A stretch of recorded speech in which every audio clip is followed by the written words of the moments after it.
Hello, hi, very good evening, all my students. This is Sangeeta and welcome to माँ Ganga home science. माँ Ganga home science में आप सभी का बहुत बहुत स्वागत है। तो आप लोगों ने एलटी वाला पेपर देख लिया होगा, जीएस कैसी आ रही है वो भी आप सभी को पता पड़ गया होगा कि कैसा लेवल है जीएस। पहले जो 6 तारीख को पेपर था वो थोड़ी यानी ठीक ठाक थी, सही थी, और जो 7 को हुआ है उसमें बच्चे बताते हैं बहुत हार्ड थी, और मैंने भी पेपर देखा था वो हार्ड था। बट जीएस में तो हम ज़्यादा यानी प्रश्न हल करना एक बहुत बड़ी बात है। जो हम लोग तैयारी कर रहे हैं उसमें जीएस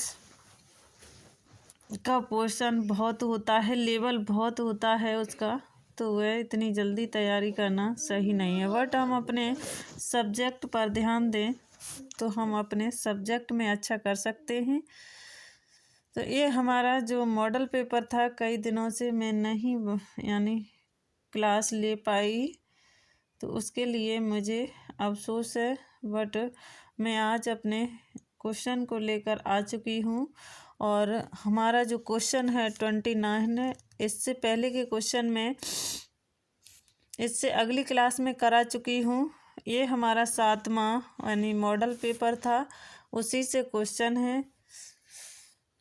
तो 29 क्वेश्चन है। हम ये डायरेक्ट सर्दी भाई मौसम बदल रहा है, सर्दी बढ़ रही है तो सर्दी भी हो रही है। देखिए ये क्या कह रहा है, लौह तत्व के घटते हुए क्रम में निम्नलिखित आहार सामग्रियों का सही क्रम अनुक्रम बताइए। क्या लौह तत्व के बढ़ते हुए क्रम यानी निम्नलिखित आहार सामग्रियों का अनुक्रम पूछ रहा है, तो इसमें कौन सा पहले होगा ये हमें बिल्कुल नहीं मालूम है, इसमें कौन सा पहले होगा। बट अपने हम ऑप्शन देखते हैं, ऑप्शन में पहले कौन सा है, तो ऑप्शन में हमें 1 और 2 ही दिख रहा है।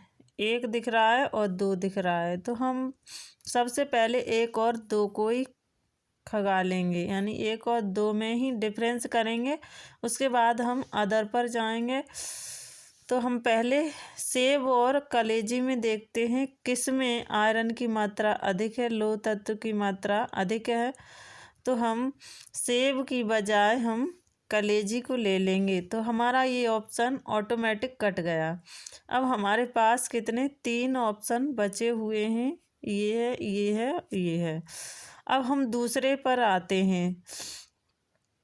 दूसरे पर आते हैं तो दूसरा हमारा कौन सा है, इसमें दूसरा है, तीसरा है और 5वां है। इन तीनों में डिफरेंस खोजना है। दूसरा सेब, ये तो नहीं होगा हमारा। फिर हम तीसरे और 5वें में आते हैं। तीसरा है खजूर और 5वां है कमल डंडी। तो कमल डंडी के बजाय हमें खजूर में, डॉक्टर आयरन की मात्रा के लिए हमें क्या खाने की सलाह देते हैं, खजूर। सभी को मालूम होगा, ज़्यादातर बच्चों को पता होगा कि खजूर हमारा आयरन रिच सोर्स है। तो इसमें हम कौन सा कर देंगे, कलेजी के बाद हम खजूर ले लेंगे, तो हमें 3 यहाँ मिल गया है। तो हमें आंसर तो मिल चुका है 2 ही ऑप्शन से। बट हम अपना क्वेश्चन आगे को भी देख लेते, लगा लेते हैं। यानी उसके बाद हमारा क्या आएगा, कमल डंडी आएगा। उसके बाद गेहूं का आटा, सबसे बाद में सेब आ जाएगा। तो पहला, दूसरा, तीसरा और चौथा और 5वां, ये हमारा यानी सीक्वेंस हो जाएगा। अगले प्रश्न पर आते हैं। अगला प्रश्न है हमारा, अगला प्रश्न 30 है। ये क्या कह रहा है, ये कह रहा है साड़ी पर इस्त्री करते समय किस चीज़ का ध्यान रखना चाहिए। पहले पल्लू पर इस्त्री करना करनी यानी इस्त्री की जानी चाहिए, या पहले बॉर्डर पर इस्त्री करनी चाहिए, या पहले किनारी पर इस्त्री करनी चाहिए? उपर्युक्त सभी पर तो नहीं हो सकती। सबसे पहले हम कहाँ प्रेस करेंगे? तो सबसे पहले हम बॉर्डर पर प्रेस करेंगे, उसके बाद सारी साड़ी पर करेंगे। आगे देखते हैं।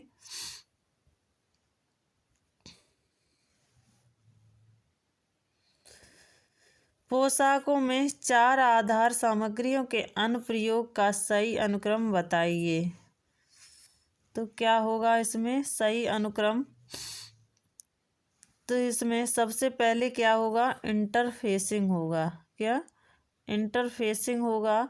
फिर क्या? अंडरलाइनिंग होगा। अंडरलाइनिंग होगा। फिर इंटरलाइनिंग होगा। फिर क्या होगा? लाइनिंग होगा। Interfacing, interlining, underlining, lining. यहाँ पर 2 ऑप्शन, कहीं पर ये माना है और कहीं पर ये माना है। Interfacing, interlining, underlining, lining. But कहीं पर इंटरफेसिंग, अंडरलाइनिंग और interlining, lining. Interfacing, underlining, interlining, lining.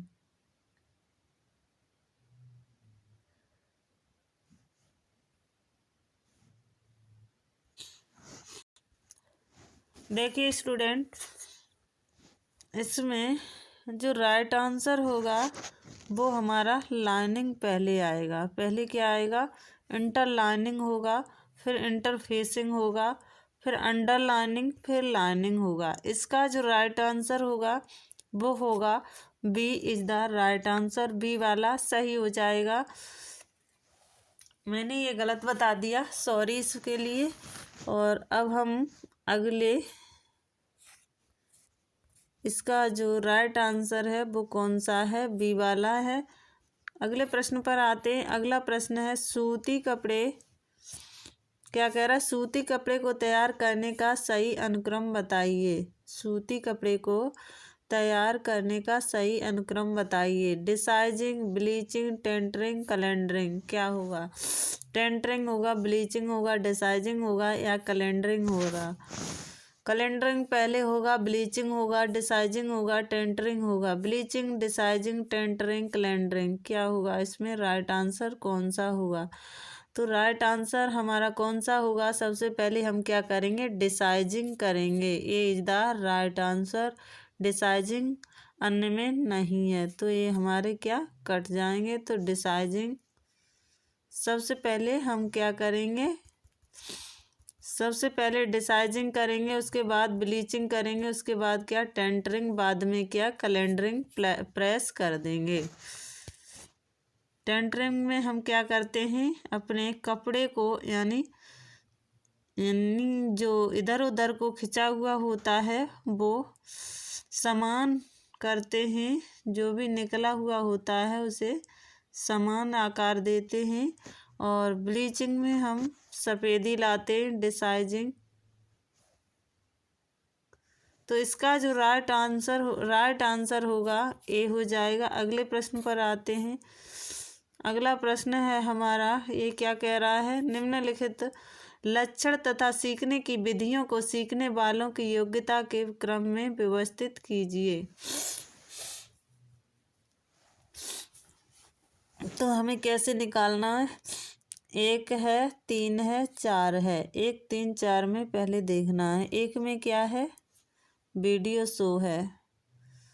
फिर 4 में क्या है? रेडियो वार्ता है। 3 में क्या है? डेमोस्ट्रेशन है। तो इसमें सबसे पहले कौन सा आएगा? सबसे पहले हम क्या लेंगे? सबसे बाद में प्रयोगशाला विधि आएगी, ये सभी में दी है। सबसे पहले हम वीडियो शो देखेंगे, वीडियो शो, उसके बाद डेमोस्ट्रेशन, उसके बाद रेडियो वार्ता, फिर प्रयोगशाला विधि। तो इसका जो राइट आंसर होगा वो कौन सा होगा? इसका राइट आंसर हो जाएगा D. D is the right answer. D वाला हमारा सही हो जाएगा। अगले प्रश्न पर आते हैं। अगला प्रश्न है हमारा, परामर्शन की प्रक्रिया में निहित निम्नलिखित चरणों को सही अनुक्रम में व्यवस्थित कीजिए। तो सबसे पहले हम क्या करेंगे, इसमें ऑप्शन देखते हैं क्या क्या है। इसमें पहला दिया है, तीसरा दिया है और क्या चौथा दिया है। पहला संश्लेषण, फिर विश्लेषण,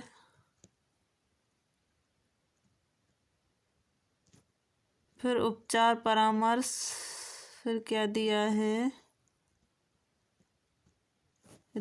पूर्वानुमान, फिर है निदान, फिर है अनुवर्तन, फॉलो अप। फॉलो बाद में करेंगे, तो फॉलो हमें बाद में करना है। तो पहला यहाँ पर दिया है फॉलो के लिए और यहाँ दिया है फॉलो के लिए, दो जगह दिया है, पांचवा यहाँ और यहाँ। तो इसमें राइट आंसर देखना है पहले हमें। तो तीसरा और पहले में पहले संश्लेषण करेंगे या पहले विश्लेषण करेंगे? संश्लेषण तो जब ही करेंगे जब विश्लेषण होगा। बिखरे हुए को, यानी संश्लेषण का मतलब होता है ये सभी हैं अलग अलग, तो उसे समेट लेना।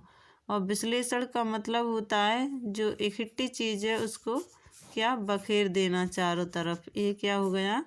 विश्लेषण हो गया।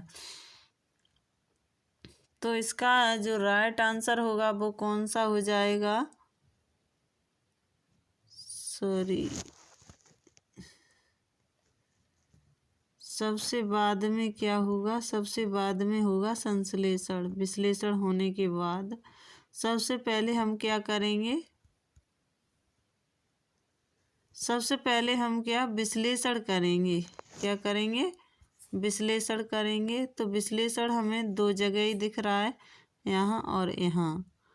उसके बाद हम क्या करेंगे?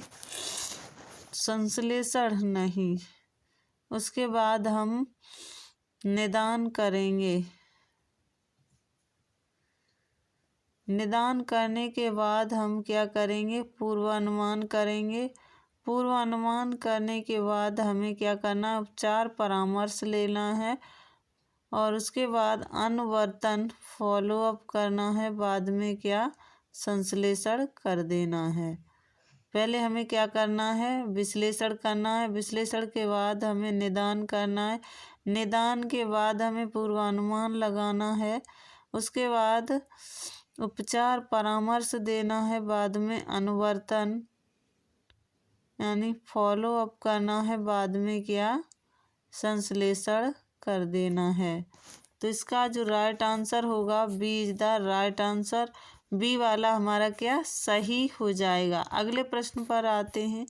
अगला प्रश्न है,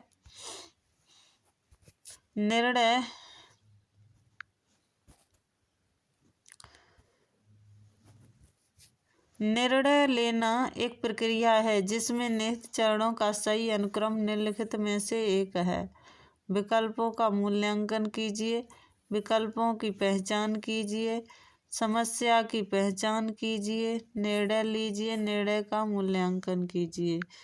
तो इसमें जो राइट आंसर होगा वो कौन सा होगा? तो सबसे पहले हम क्या करेंगे? समस्या की पहचान करेंगे। तो ये हमारा कट गया, 3 दिए हैं। उसके बाद हम क्या करेंगे? 3 में दिया है, यहाँ पर भी है, यहाँ पर भी है, यहाँ तो 1 2 3, 1 2 3 4 में। तो उसके बाद समस्या की पहचान के बाद हम क्या करेंगे? विकल्पों की पहचान करेंगे। विकल्पों की पहचान करेंगे। कहीं दूसरा दिख रहा है तो ये था। विकल्पों की पहचान के बाद विकल्पों का मूल्यांकन करेंगे। विकल्पों का मूल्यांकन करने के बाद विकल्पों का मूल्यांकन, मूल्यांकन के बाद हम क्या निर्णय लेंगे, निर्णय लेने के बाद हम निर्णय का मूल्यांकन करेंगे यानी कीजिए। तो इसका जो राइट आंसर है वो कौन सा होगा, तो सी इज द राइट आंसर, सी वाला सही हो जाएगा। सबसे पहले मैंने क्या किया, समस्या को देखा, हमारी प्रॉब्लम क्या है, समस्या क्या है, तो हमने उसकी पहचान की कि क्या समस्या है हमारी। उसके बाद समस्या को हल करने के लिए विकल्पों की पहचान की, क्या विकल्प हमारे लिए सही है, कौन से विकल्प सही रहेंगे, ये विकल्प ढूंढने हैं। विकल्प को ढूंढा, फिर उसके बाद हमने क्या विकल्पों का मूल्यांकन किया, यानी मैंने पहले समस्या को देखा, समस्या को हल करने के लिए विकल्पों को देखना होता है, विकल्प खोजे, विकल्प खोजने के बाद उन विकल्पों का मैंने क्या मूल्यांकन किया, क्या ये विकल्प सही हैं या गलत हैं। फिर उसके बाद मैंने निर्णय लिया, निर्णय लेने के बाद हमने निर्णय का मूल्यांकन कर दिया, तो सी इज द राइट आंसर। तीसरा, दूसरा और पहला, चौथा, पांचवा। अगले प्रश्न पर आते हैं। अगला प्रश्न है, पाठ्यक्रम नियोजन के चरण नीचे दिए गए हैं, इन्हीं सही क्रम में लिखिए, इन्हें सही क्रम में लिखिए। तो सबसे पहले सीखने के लिए वातावरण, ये क्या दिया है, सीखने के लिए वातावरण, सीखने वालों की समस्या, आवश्यकताएं, विषय वस्तु का अनुक्रम, दार्शनिक ढांचा। तो इसमें 1, 2, 4,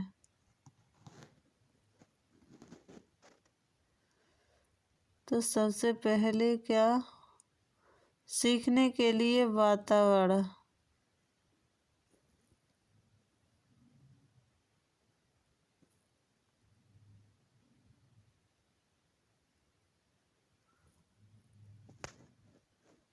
ये क्या है, इसमें क्या होगा, सबसे पहले हम क्या करेंगे, सीखने के लिए वातावरण, सीखने वालों की समस्या और विषय वस्तु का अनुक्रम, दार्शनिक ढांचा, यानी दार्शनिक ढांचा।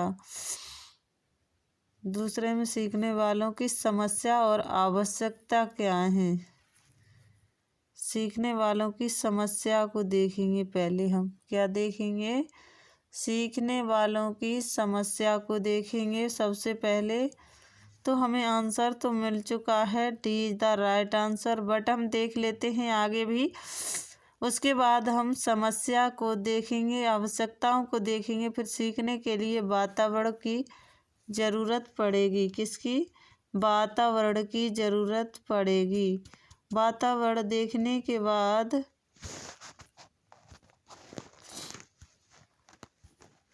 उसके बाद हम क्या करेंगे, पहले आवश्यकता, समस्या, फिर दूसरे नंबर पर सीखने के लिए वातावरण, फिर क्या, फिर उसके बाद दार्शनिक ढांचा तीसरे नंबर पर, चौथे नंबर पर विषय वस्तु का आक्रमण। ये सभी इसका राइट आंसर हो जाएगा। और अब हम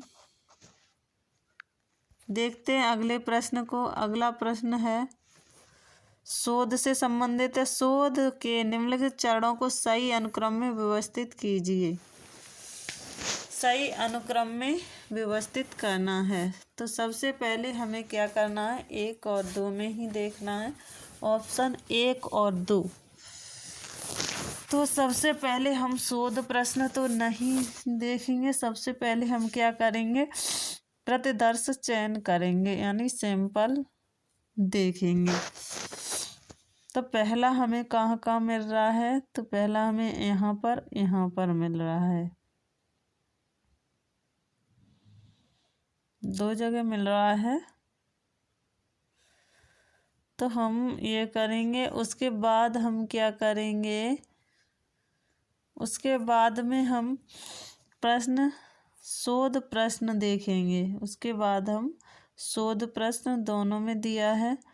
फिर उसके बाद हमें क्या उद्देश्य देखना है, तो यहाँ पे तीसरा, तो ये हमारा कट गया। तो हमारा आंसर मिल चुका है, यानी सी इज द राइट आंसर। उसके बाद हमें क्या करना है, सबसे पहले प्रतिदर्श यानी सैंपलिंग की, उसके बाद शोध प्रश्नों को लिखा, उसके बाद हमें क्या मिला, इसके बाद हमें चौथा मतलब चौथा वाला हो जाएगा शोध अभिकल्प। फिर उसके बाद क्या है इसमें, नहीं नहीं नहीं, फिर से देख लेते हैं। पहले नंबर पर ये हो गया प्रतिदर्श मतलब सैंपलिंग, दूसरे नंबर पर ये हो गया शोध प्रश्न, और तीसरे नंबर पर यानी पांचवें नंबर पर क्या उद्देश्य हो गए। और उसके बाद चौथे नंबर पर शोध परिकल्पना, पांचवें नंबर पर चौथे नंबर पर शोध परिकल्पना।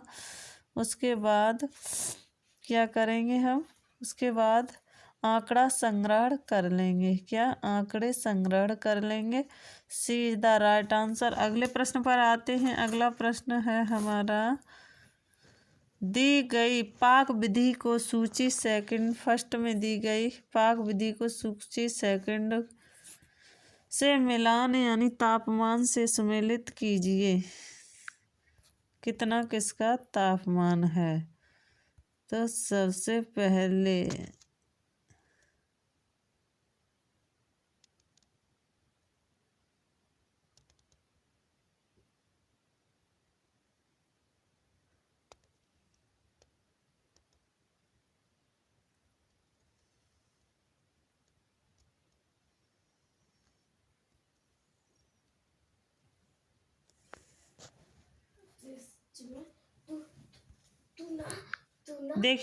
देखिए इसमें प्रेशर कुकर कितने सेंटीग्रेड पे ये पकाएगा।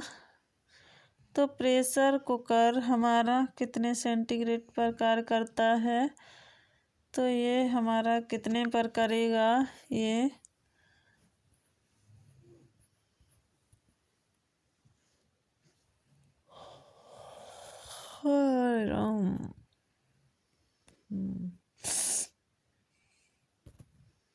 थोड़ा सा ऑप्शन भी आ जाए। प्रेशर कुकर कितने सेंटीग्रेड पर करेगा, तो 100 सेंटीग्रेड पर। तीसरा, उसके बाद तलकर पकाना 180 से 220, ये तलने की सेंटीग्रेड है। और उसके बाद सेक कर पकाना मतलब 140 240 सेंटीग्रेड होगा। तो इसमें ये हो गया,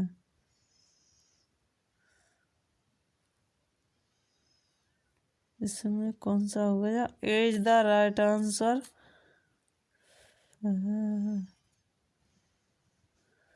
इसका ये हो गया। उसके बाद हम क्या करेंगे, उसके बाद में हम सेक कर पकाने 110 104, फिर ग्रिल में 250 सेंटीग्रेड पर पकाते हैं। फिर से हम देख लेते हैं प्रेशर कुकर 100 डिग्री सेंटीग्रेड पर पकाते हैं। तलकर पकाना 180 से 220 तलकर पकाते हैं। और उसके बाद तल हो गया, सेक कर पकाना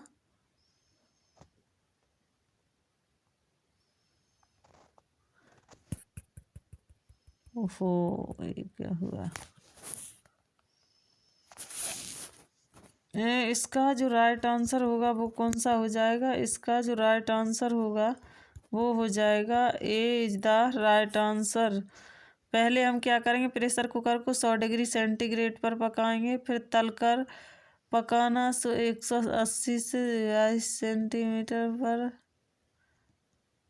180 से 222 सेंटीमीटर पर।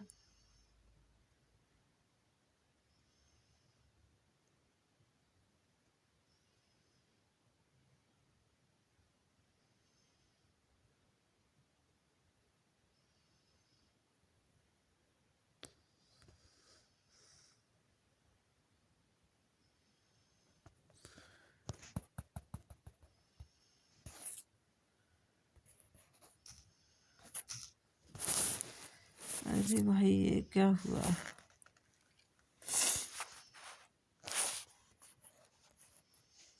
ओफो।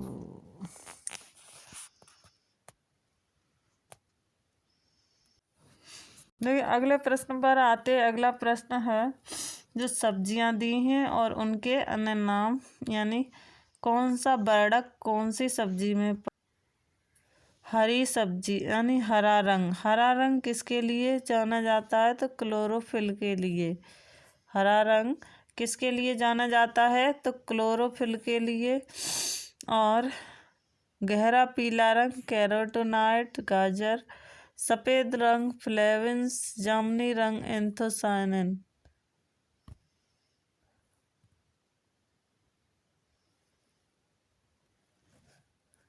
ये हो गया। अगले प्रश्न पर इसका जो राइट आंसर होगा वो कौन सा हो जाएगा? इसका जो राइट आंसर होगा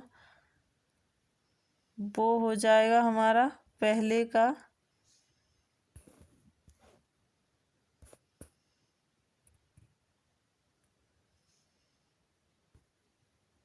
पहले का दूसरा और दूसरे का पहला कहाँ है? पहले का दूसरा, दूसरे का पहला, तो सी इज द राइट आंसर। और सफ़ेद का फ्लेवेंस, जामुनी का एंथोसाइन, ये हो गया। तो इसका जो राइट आंसर है वो सी इज द राइट आंसर। अगले प्रश्न पर आते हैं। अगला प्रश्न है नेफ्रोसिस। डायबिटीज, ऑस्टियोक्लोरोसिस, सिलियक रोग। ऑस्टियोक्लोरोसिस कहाँ होगी?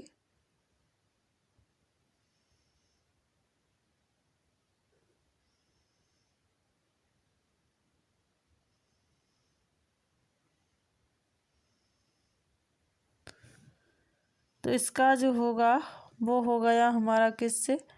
ये चौथा हो गया। यहाँ पर एक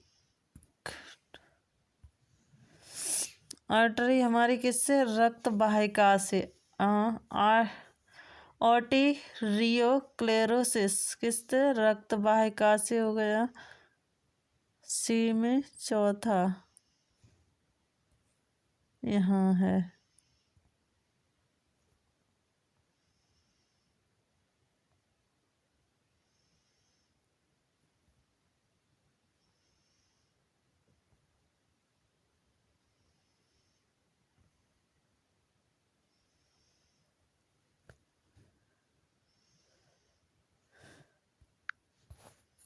ओफो, इसका जो राइट आंसर होगा वो कौन सा हो जाएगा?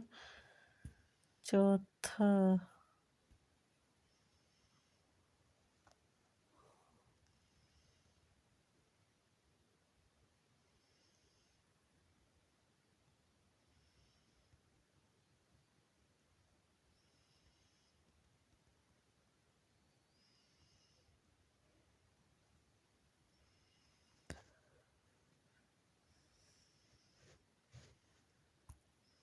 अरे भाई इसमें